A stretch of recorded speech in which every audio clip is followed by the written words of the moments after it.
কিছু না কিছু করেন, কি খাইলে মা খুশি হয়, বাবা খুশি হয়, এটি একটু করেন। আর যদি মা বাবা দুনিয়ায় না থাকে তাহলে কি কি করবেন? কোরআন শরীফ শিক্ষা দিছে। মা বাবার কবরের পাশে যান, যায় দুইটা হাত বাড়ায় ডাকেন, কি বলে? রব্বির হামহুমা কামা রব্বায়ানি সগীরা। আল্লাহ নিজে মা বাবার জন্য দোয়া শিখাইছে। কই দোয়া তো করলেন না? একটা মানুষ পাইলাম আপনাদের চট্টগ্রামে পতেঙ্গায় এসে মায়ের জন্য দোয়ার মাহফিল করেছে। আল্লাহু আকবার বলুন। বাবা, আমরা যে মা বাবার জন্য কিছু করি না, মা বাবা তো কবর থেকে দীক্ষার দিতেছে। কি বলে? তো তাওয়াঙ্গার গারসুদি আজ মালে মা, তো তাওয়াঙ্গার গারসুদি আজ মালে মা, তো চারাগা ফেলসুদি আজ হালে মা। কিরে বাবা, এই সম্পত্তি তো আমার ছিল, আমার সম্পত্তি পাইয়া তুই সম্পত্তিওয়ালা হইছস, আমার বাড়ি পাইয়া তুই বাড়িওয়ালা হইছস, কিন্তু তোরা যে দুনিয়ায় থাকতে যদি এক সপ্তাহ সময়ে কোথায় গেছো, একটা দিন বেশি হইলে তোর বাবা রাস্তায় দাঁড়াইয়া থাকতো, আর আমি মা কানতে কানতে বালিশ ভিজাইতাম, একদিন সহ্য করতে পারি নাই। আর আজকে বছরের পর বছর কবরে শুয়ে রইলাম সম্পত্তি পাইয়া। আমরা এইভাবে ভুলে গেলি?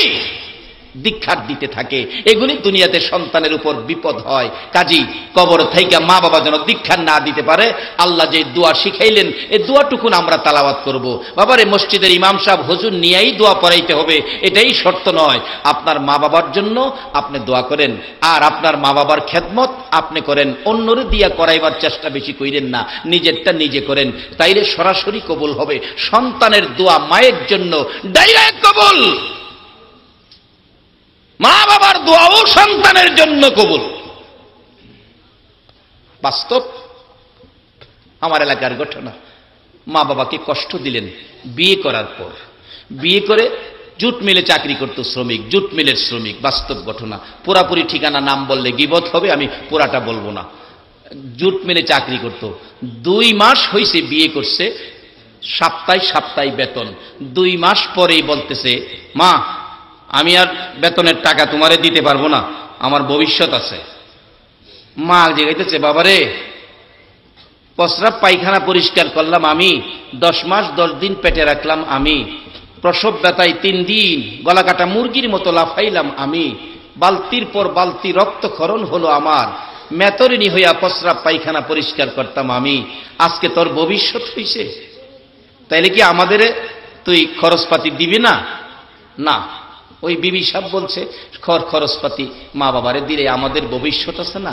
বিবির কথায় মা বাবারে বাইর করে দিছে। অথচ ইসলাম বলেছে মা বাবার সন্তুষ্টির জন্য, মা বাবার নির্দেশে তোমার বিবিকে তুমি বের করে দিতে পারো। বাস্তব ইব্রাহিম আলাইহিস সালামের জীবনী খুলুন। ইব্রাহিম আলাইহিস সালাম আদরের সন্তান, একমাত্র সন্তান ইসমাইল। ইব্রাহিম থাকে সিরিয়াতে, ইসমাইল আলাইহিস সালাম থাকে মক্কাতে। মক্কাতে বিয়ে করে চিঠি লিখলেন, বাবা ইব্রাহিম, বাবা একটু কষ্ট করে আসেন, আপনার আদরের ছেলে ইসমাইল বিয়ে করেছে, বাবা একটু বউটা দেখে যান। ইব্রাহিম আলাইহিস সালাম খুশি, অনেক দিন হলো সন্তানটারে দেখি না, যে সন্তানের গলায় আমি আল্লাহকে খুশি করার জন্য ছুরি চালিয়েছিলাম, সন্তানটারে দেখে আসি। ঘোড়া চালাইলেন বুড়া মানুষ কষ্ট করে।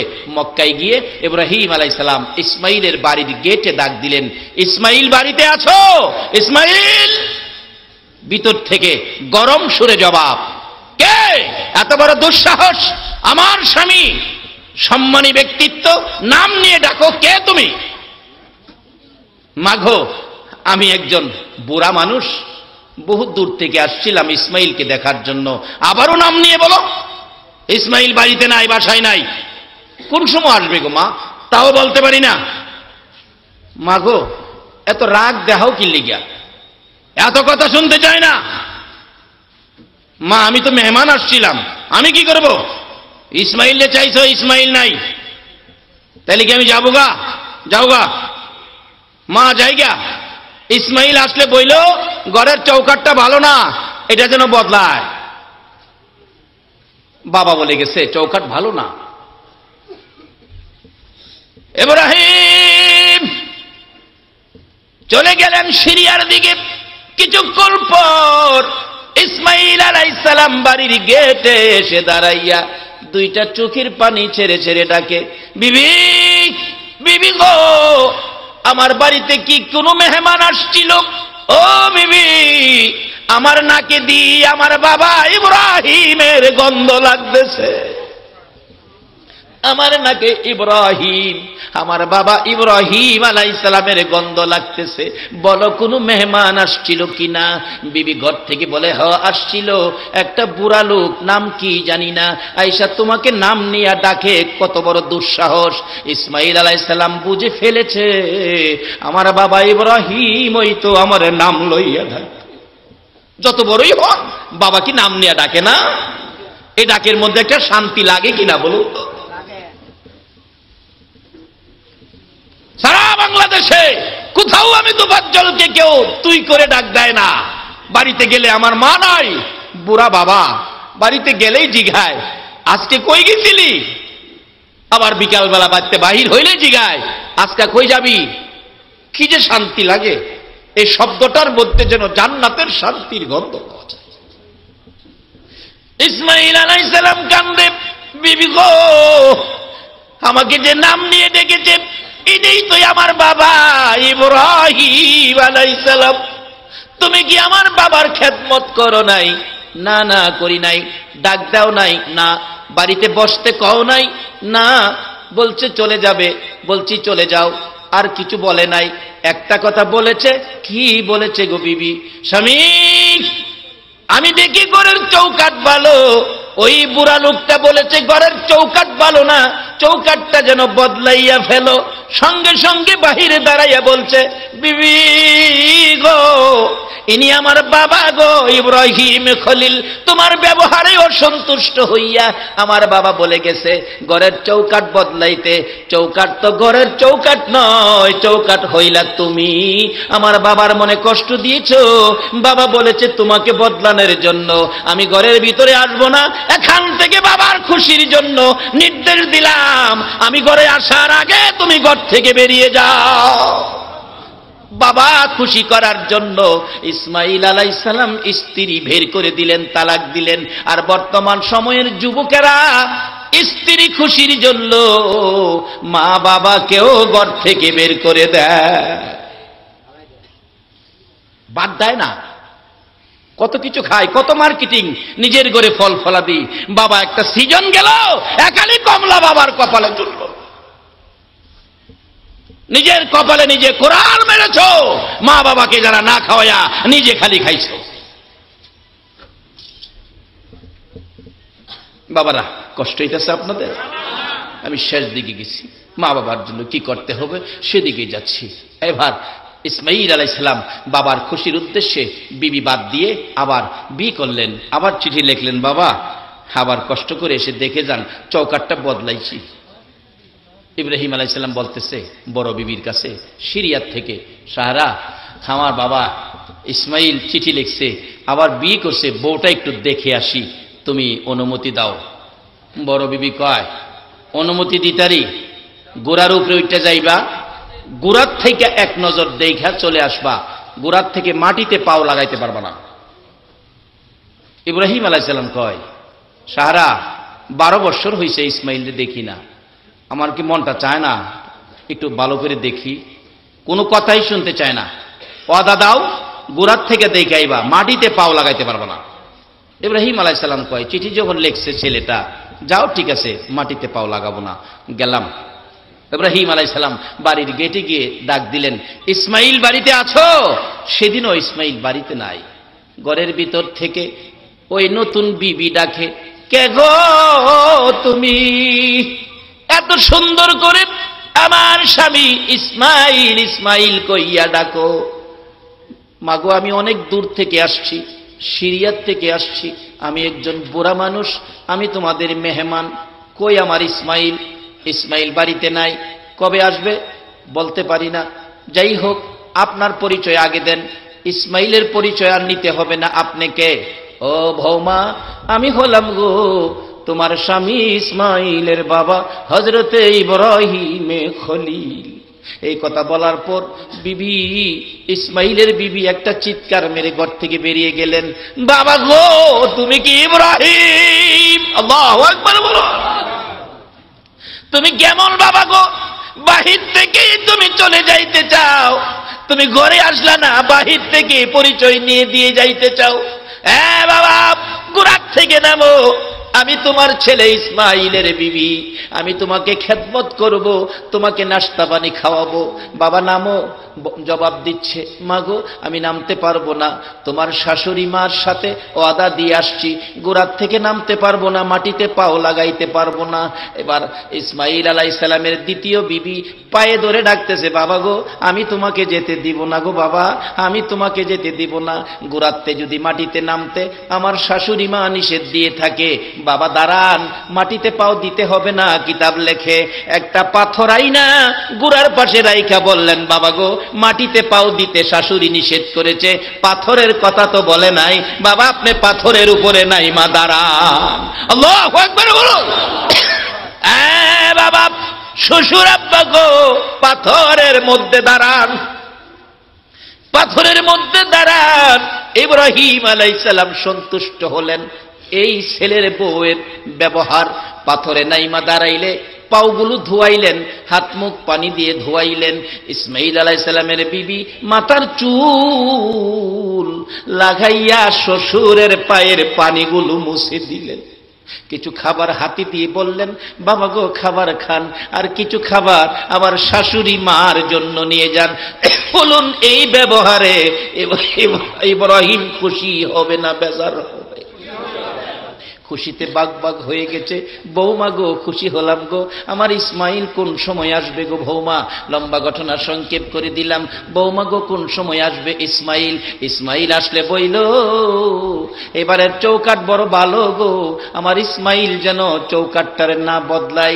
বৌমা প্রশ্ন করলেন, শ্বশুর আব্বা এ কি বললেন, এটা কি চৌকাট আমি তো বুঝতে পারি না। রে বৌমা তোমার বুঝতে হবে না, আমার ইসমাইল এই ব্যাপার ভালো বুঝে। এমন সময় বিদায় হয়ে যাবেন, ঘোড়ার উপরে উঠলেন, রওনা হলেন। ঘটনাক্রমে কিছুক্ষণের মধ্যে আবার ইসমাইল এসে গেছে। বাড়ির সামনে দাঁড়াইয়া চোখের পানি ছেড়ে কান্দে, কই গো আমার আদরের বিবি গো, আজকে কি কোনো মেহমান আসছিল আমার বাড়িতে? কেন জানি গো আমার নাকে আমার বাবা ইব্রাহিমের গন্ধ লাগতেছে। বিবি সত্য করে কো কেউ আসছিল কিনা? বিবি বেরিয়ে এসে বলতেছে, স্বামী গো আসো গো স্বামী, ঘরের ভিতরে আসো, আজকে আসছিল বাবা ইব্রাহিম আলাইহিস সালাম। ইসমাইল একটা চিৎকার মারলেন, ঘরের ভিতরে ঢুকলেন। বিবি কই গো আমার বাবা, 12টা বছর বাবা দেখি না, বলো আমার বাবা কই, কই গো আমার বাবা? বিবি চোখের পানি ছেড়ে দিলেন, স্বামী গো বাবারে রাখতে পারি নাই, বাবা নাকি শাশুড়ি মার সাথে কথা দিয়ে আসছে, দেরি করতে পারবে না। কি করলি গো? আমি কি বাবারে পাইতাম না। এবার বিবি বলতেছে, স্বামী গো বাবারে রাখতে পারি নাই, আসো বাবার 2টা পা মোবারকের পাথরে দাগ রেখেছি, এই পাথরে বাবা দাঁড়িয়েছিল, এই যে দেখো পাথরে দাগ রয়ে গেছে, যাইয়া দেখবেন এই পাথরটা এখনো খানায়ে কাবার দরজার পাশেই পাথর রেখে দিলেন, ঘেরাও করে রাখছেন গ্লাস দিয়ে, যাকে মাকামে ইব্রাহিম নামে ব্যবহার করা হয়। আল্লাহু আকবার বলো। ইসমাইল আলাইহিস সালাম দৌড়ে যাইয়া বাবার কদমের দাগের মধ্যে চুমা খাইতেছে, এটাই যেন বাবার মহব্বতের পরিচয় পাওয়া গেছে। বাবারা মা বাবার পায়ে সালাম করবেন, মা বাবাকে শ্রদ্ধা করবেন, মা বাবাকে তাজিম করবেন। আমার নবী বলেছেন, আল্লাহর পরে যদি মানুষের উপর কাউকে সেজদা করার নির্দেশ হতো, সেজদা করার নির্দেশ আমার আল্লাহ করত, তোমাদের মা বাবাকে সেজদা করো। আল্লাহর পরে সেজদার কোন হুকুম হলে মা বাবার উপর হইত। আজকে সেই মা বাবা চিনি না। মা বাবা দুনিয়ায় থাকতে খেদমতের নির্দেশ কোরআন শরীফে, কবরে গেলে দোয়ার নির্দেশ কোরআন শরীফে। আমার নবী হাদিস শরীফে মা বাবার গুরুত্ব দিয়ে ওয়াজ করেছেন। মা বাবা কি জিনিস প্র্যাকটিক্যালি নবী দেখাইয়া বুঝাইছেন। একদিন সাহাবীদের সাথে কথাবার্তা বলছেন, এমন সময় দুধমা হালিমাতুস সাদিয়া আসতেছেন। আইসা বলতেছেন, বাবা আমি তোমার সাথে কিছু কথা বলবো। রাসূল সঙ্গে সঙ্গে মাথার রুমাল, যেই নবীর মাথার রুমালে জিবরাইল বসার সাহস নাই, রুমালটা মাটিতে বিছাইয়া দিলে দুধ মা হালিমা এসে বসে গেলেন। সাহাবীরা আশ্চর্য, এত বড় সাহস, কে সেই মহিলা? নিশ্চয়ই জান্নাতি কোনো মহিলা হবে। জান্নাত থেকে কি কেউ আসলো? না হলে নবীর রুমালে বসার সাহস পাই কে? কিছুক্ষণ কথাবার্তা বলে হালিমাতুস সাদিয়া চলে গেলেন। নবীজি রুমাল মাথায়, সাহাবীরা ঘেরাও করেছে, ইয়া রাসূলুল্লাহ কে সেই মহিলা নবীর রুমালে বসে? আমার নবী দুইটা চোখের পানি জর্জর করে ছেড়ে দিলেন। রে সাহাবীরা, তোমরা জানো না এটাই আমার দুধ মারে হালিমা। দুধ মা হালিমারে পাইয়া নবী মাথার রুমাল বিছাইয়া দেয়, আর যদি গর্ভধারিণী মারে পাইতো নবী যেন কলিজা খুইলা দিয়া দিত। এই মা বাবা যার দুনিয়াতে আছে খেদমত করো, কবর থাকলে দোয়া করো, এভাবে দোয়ার মাহফিল করো। মা বাবার মনে ব্যথা দিও না, দুঃখ দিও না। মক্কা মদিনার ইমাম হইয়াও আল্লাহর জান্নাতে যাওয়া হবে না। মা বাবাই তোমার মসজিদ, মা বাবা তোমার মাদ্রাসা, মা বাবা তোমার মক্কা, মা বাবাই তোমার মদিনা, মা বাবাই হবে তোমার জান্নাত। মা বাবার সুতা পরিমাণ দুঃখ যেন কোনো মা বাবাকে দেওয়া না হয়, সব আমল বরবাদ হয়ে যাবে। আসুন, কোরআনের নির্দেশ, নবীর নির্দেশ, হাদিসের নির্দেশ, আমরা মা বাবাকে দুনিয়ার জমিনে থাকলে খেদমত করি, মা বাবার মনে কষ্ট কোনো কাজ যেন না করি। আর যদি মা বাবা কবরও থাকে তাইলে মা বাবার জন্য আল্লাহর শিখানো দোয়া, রব্বিল হামহুমা কামা রব্বায়ানি সগীরা। যেই হোক, ইব্রাহিম আলাইহিস সালামের নির্দেশে ইসমাইল স্ত্রী তালাক দিয়ে দ্বিতীয় স্ত্রীর ব্যাপারে আশা দেখার জন্য দোয়া চিঠি পাঠাইলে ইব্রাহিম বলেছিলেন, মাগো বইল এই চৌকাঠটা ভালো। অবশেষে ইসমাইল আলাইহিস সালাম কাঁদতে কাঁদতে জিজ্ঞেস করছেন, বৌমাকে জিজ্ঞেস করলেন, আমার বাবা তোমাকে কি বলে গেছে? স্ত্রী বলছে, স্বামী গো, আমাকে বৌমা হিসাবে ডেকে ডেকে বলছে, বৌমা আমার ছেলে ইসমাইলকে বইল এবারে চৌকাঠটা বড় ভালো, ইসমাইল যেন এই চৌকাঠটা না পাল্টায়। আমি জিগাইলাম, বাবা এটা কি বললেন? কয়টা ইসমাইল বুঝবে? স্বামী জানতে চায়, স্বামীর গলায় ধরে বলছে, স্বামী গো, আমি শ্বশুরের এই কথাটা বুঝছি না, তুমি একটু বলবা এটা কি বলেছে? ইসমাইল দুইটা হাত বাড়াইয়া ডাকে, বিবি আয় আমার বুকে আয়। ঘরের চৌকাঠের কথা বলে নাই, বলেছে তুমি বড় ভালো, তোমারে যেন জীবনে কষ্ট না দেয়। আয়, তোর আমার ভালোবাসা কিয়ামতের মাঠ পর্যন্ত থাকবে। বাবার আসুন, কয়দিনের দুনিয়া, কোরআন মানুন, হাদিস মানুন। মা বাবা কবর থাকলে দোয়ার ব্যবস্থা করুন। কিছু নাই, অল্প খরচ করে হলো মা বাবার জন্য কিছু করেন। একটা আল্লাহর ওলির জীবনীতে দেখলাম, শেষ কথা দোয়া করে দিচ্ছি, আল্লাহর ওলি কবরস্থানের পাশে দিয়ে রাস্তা যাইতেছে, দেখে একটা কবরে ভীষণ আযাব। অন্তরের চক্ষু কাশ যাকে বলে, অন্তরের চক্ষে দেখে বলছে, হাই হাই বাবা, এত আযাব তোমার কবরে, তোমার কি দুনিয়ায় কেউ নাই তোমার জন্য একটু দোয়া খায়ের সব রেসানি করবে? হুজুর আমার কেউ নাই, গরিব মানুষ, সয় সম্পত্তি সব বিক্রি করে বাচ্চা একটা মেয়ে রেখে কবরে আইছি। মেয়েটা কোথায়? খবর নিয়ে গেলেন, মেয়েটা গিয়া দেখে পুকুরে গোসল করতেছে। আল্লাহর ওলি বললেন, বাবা তোমার বাবার কবরে তো ভীষণ আযাব হইতেছে, তুমি কিছু ক্ষয় খরচ করো। বাচ্চা মেয়েটা কাঁদতেছে, হুজুর আমার কিছু না, আমি করতে খরচ করব, 10টা পায়ও তো আমার নাই, আমার বাবার কবরে আযাব, আমি কেমনে সইব হুজুর? হুজুর এটা কাজ করবেন কি, আপনার চেহারাই কয় আপনি একজন আল্লাহর ওলি হবেন, আপনি আমার পুকুরের পানির কাছে আসেন, আপনার পায়ে দুলি বালু দেখা যায়, আমি পুকুরের পানি খরচ করে আপনার পায়ে দুলি সরাইয়া দেই, আর আপনি দোয়া কইরেন আল্লাহ যেন আমার বাবার কবরের আযাব সরাইয়া দেয়। পুকুরের পানি খরচ করছে, কিছু নাই, কি করবে? আর বাবার সম্পত্তির উপর থাইকা কত কিছু করলাম, বাবার কথা তো মনে করলাম না। পানি দিয়ে দুলিবালি সরাইয়া মেয়েটা কাঁদতেছে, আল্লাহ তোমার অলির পায়ের দুলি সরাইলাম, আমার বাবার কবরের আযাব সরিয়ে দাও। এই ঘটনার পর যাইতেছে আবার ফিরা, যায় দেখে তার বাবা কবরে বেহেশতের বিছানা বিছাইয়া দেওয়া হয়েছে।